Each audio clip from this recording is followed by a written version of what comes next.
back, relax, and maybe get yourself a snack. Me and you gonna have a little chat about books.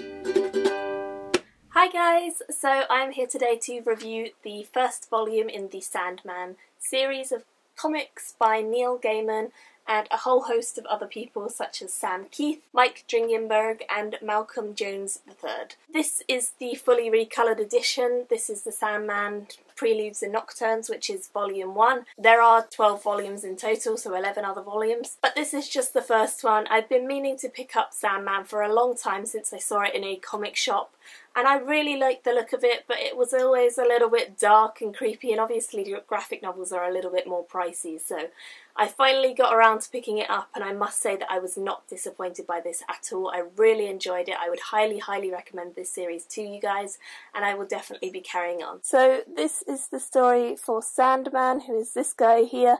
He's quite dark and creepy. I really love the way that he has been illustrated. I think it's awesome. And Sandman is basically this guy who is also known as Dream. Dream is his proper name, and he basically controls the world of dreams. He is the one who gives you nightmares, he is the one who gives you dreams, he is the one who controls all of that magical goodness that happens in the dream world.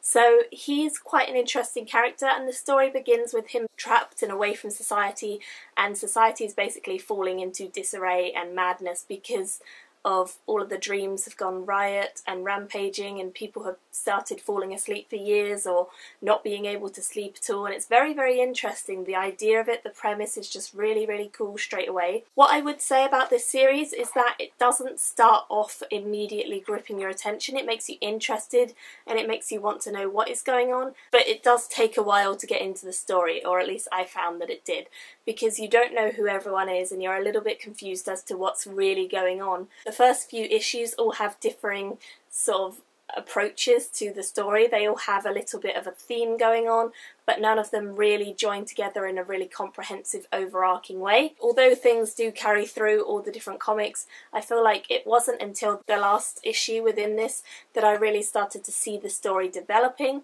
and I really started to connect with the characters and feel something for them and want them to be successful and things like that. It's a progressive read, and this one for sure is the start of a really good series, but is not the really good series just yet. We're basically thrown headfirst into the storyline, and there's not much of an introduction. They just kind of expect you to get on and go and work out the characters as you go, which you do fairly quickly, but it is a very much hit the ground running sort of situation.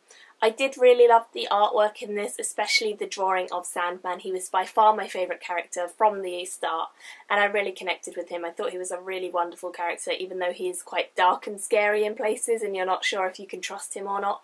He's just really wonderful, and I really enjoyed the illustration that was done for him. I think it fitted his personality impeccably, and the fact that you never are shown the whole of his face and that you're never shown all of his body, it's just really wonderful to see. And his pupils are completely dark and huge pupils that kind of make him look so sad and forlorn, like a lost puppy or something.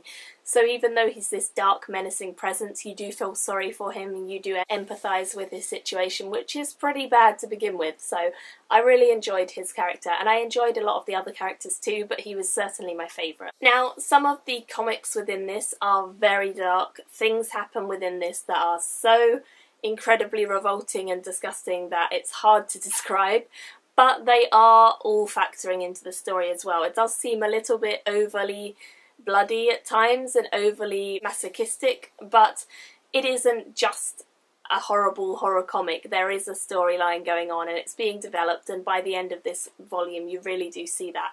And I really enjoyed that. I thought it was a really wonderful storyline once it was getting into where it was going. There are also big battles that are always happening, and we see all the different worlds that you can visit, and that's all really cool too.